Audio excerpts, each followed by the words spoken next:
للذین ان لوگوں کے لیے احسنوا کہ جنہوں نے نیکی کی منہم واتقوا ان میں سے اور اللہ سے جو ڈرتے رہے اجر عظیم بہت بڑا اجر ہے۔ آپ صلی اللہ علیہ وآلہ وسلم نے اور صحابہ نے 3 دن وہاں قیام کیا، 17، 18، 19 شوال تک، اور پھر آپ واپس تشریف لے آئے، تو ان لوگوں کے لیے پھر اللہ نے ایک بہت بڑے اجر کا وعدہ فرمایا۔ اس موقع پر ایک قبیلہ ہے عبد القیس، اس کے تاجروں کا ایک قافلہ مکہ سے مدینہ کی طرف آ رہا تھا۔ اس میں ایک شخص تھا نعیم بن مسعود جو بعد مسلمان ہو گیا تھا۔ کافروں نے اس کو لالچ دیا کہ ہم تمہیں 10 اونٹ دیں گے اور بھی بہت مال دیں گے، تم چاہ کے مسلمانوں پہ ہمارا روب ڈال دو اور کہہ دو کہ مکے سے بہت بڑے بڑے قبیلے اکٹھے ہو کر دوبارہ حملے کے لیے آ رہے ہیں۔ اس نے آ کر صحابہ کو بہت زیادہ ڈرانے کی کوشش کی، تو اس پر صحابہ اکرام نے یک زبان ہو کر کہا حسبنا اللہ و نعم الوکیل۔ اس کا ذکر اگلی آیت میں اللہ پاک فرما رہے ہیں کہ الذین قال، ان لوگوں نے کہ جب کہا لہم الناس، ان سے ان لوگوں نے کہ ان الناس کہ بے شک لوگوں نے قد جمعوا لکم تحقیق جمع کیے ہیں لشکر تمہارے لیے، فخشوہم پس تم ان سے ڈرو، فزادہم ایمانا پس زیادہ کر دیا اس بات نے ان کے ایمان کو، وقالوا اور انہوں نے کہا حسبنا اللہ و نعم الوکیل کہ ہمیں اللہ کافی ہے اور وہ اچھا کارساز ہے۔ فانقلبوا پس وہ لوٹے بنعمت من اللہ اللہ کی نعمت لے کر، وفضل اور اللہ کا فضل لے کر، لم یمسسہم اور نہیں پہنچی ان کو سوء کوئی تکلیف، واتبعوا رضوان اللہ اور انہوں نے پیروی کی اللہ کی رضامندی کی،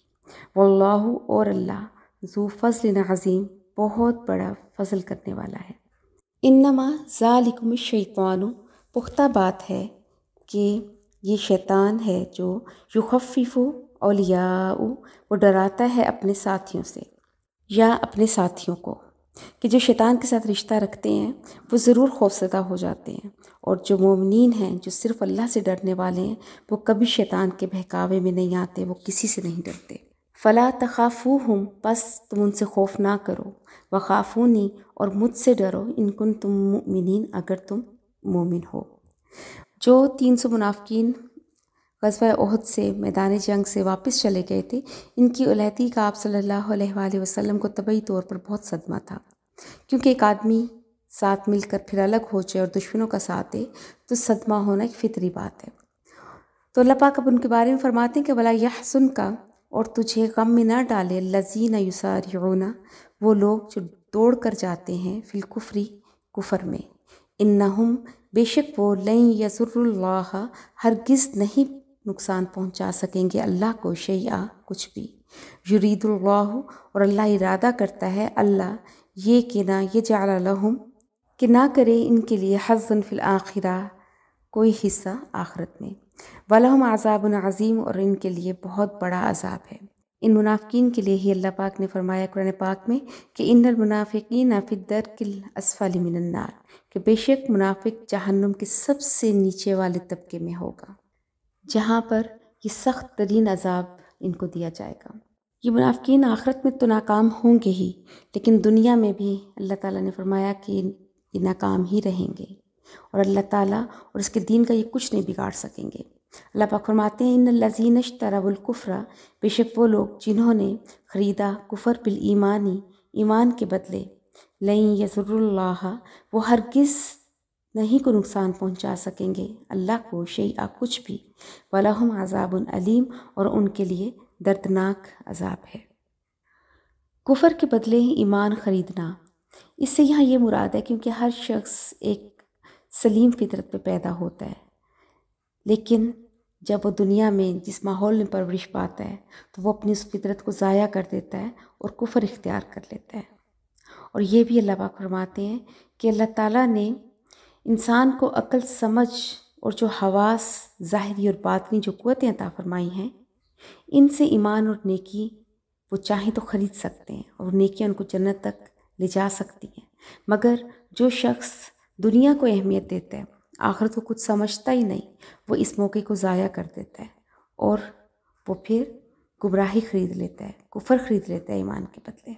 کفار اور مشرکین کو ایک یہ بھی بہت زیادہ غلط فہمی تھی، وہ یہ سمجھتے تھے کہ جتنے بھی مسلمان تھے یا مسلمانوں کی اکثریت جو تھی وہ بہت زیادہ قسم پرسی کی حالت میں تھی،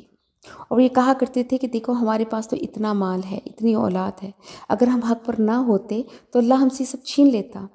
یہ اللہ کے راضی ہونے کی دلیل ہے کہ اس نے ہمیں سب کچھ دنیا میں عطا کیا اور تم سے سب کچھ چھین لیا، یا تمہیں اس کی کمی کا سامنا کرنا پڑ رہا ہے۔ لہٰذا اللہ نے کافروں کے اس شبے کا جواب دیا اور فرمایا وَلَا يَحْسَبَنَّ الَّذِينَ، اور ہرگز نہ گمان کریں وہ لوگ کافرو جو کافر ہیں، أَنَّمَا نُمْلِي لَهُمْ، یہ کہ بے شک جو ہم ان کو مہلت دیتے ہیں، خیر لِأَنفُسِهِمْ، وہ بہتر ہے ان کی جانوں کے لیے، إِنَّمَا نُمْلِي لَهُمْ، اور پختہ بات ہے کہ ہم مہلت دیتے ہیں ان کو، لِيَزْدَادُوا إِثْمًا، تاکہ وہ زیادہ گناہ کما لیں، وَلَهُمْ عَذَابٌ مُّہِینٌ، اور ان کے لیے عذاب ہے رسوائی والا۔